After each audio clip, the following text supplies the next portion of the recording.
Alright, in this video I want to talk about a little of our other equipment that you can kind of see right there. We're headed out toward the field with it. I did the Heston in its own video. I might be able to make individual videos about these things later, but for now I'll just kind of walk you through them as we're taking them down the road here. The green tractor that you can see there closest to the back of the pickup is a John Deere 870. It's got a loader on it. There is a backhoe for it, but right now we've got the 3-point hitch on, and it's carrying an 8-wheel Category 2 hay rake, old V-style wheel rake. The rake is really too big for the tractor. Like I said, it's a Cat 2 rake. It's an 8-wheel. Overall width is like 16, 17 feet, I think, and it's just too heavy. You can see right there, the tractor picks the front end up off the ground when he's taking off with it. So we need to put some weight in the bucket as a standby just to get through this season, but really that rake needs to be on a bigger tractor, or we need a rake with its own wheels, something that we can just lift and lower and not have to actually carry with the tractor there. That rake you're looking at is used.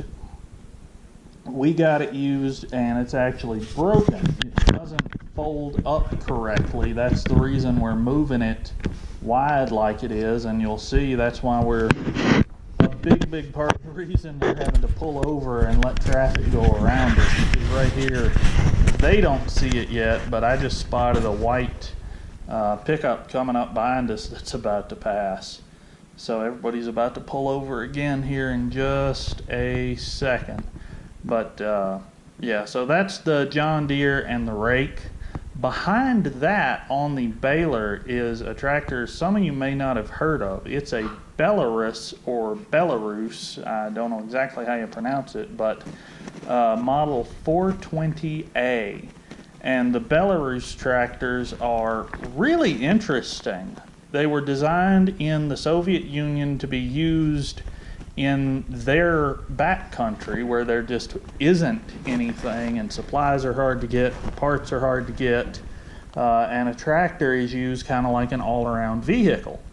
That one, I forget the exact spec. It's like 50 or 60 horsepower at the PTO, I think. It is a 4-cylinder air-cooled diesel engine. It's got suspension on the front wheels, not a suspended axle, but actually just the wheels have a little step-down gearbox, or it might be a chain, and some springs there, some coil springs to help ease the ride a little bit. It's 4-wheel drive. It's got a 540 RPM PTO, and it's just a solid little tractor.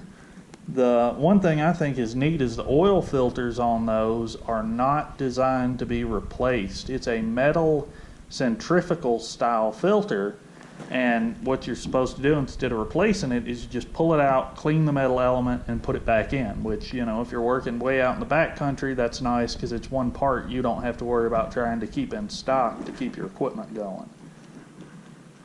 The downside to that tractor is, despite having front suspension, it's a rough tractor. They're kind of crude. They're not really all that well finished, and they weren't designed with that much operator comfort in mind. That's a home-built canopy on it, and a home-built canopy on that John Deere, actually. But the Belarus is 4-wheel drive. All the data tags are in Russian. All the service manuals I have found for it are in Russian, so if it does break down, you kind of better be able to figure it out yourself or speak Russian, one of the two. Behind that is a Heston, I think it's a model 560 round baler.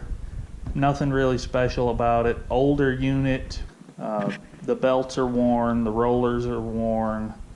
It's got a couple of bearings that could stand to be replaced. Overall, it's a solid baler.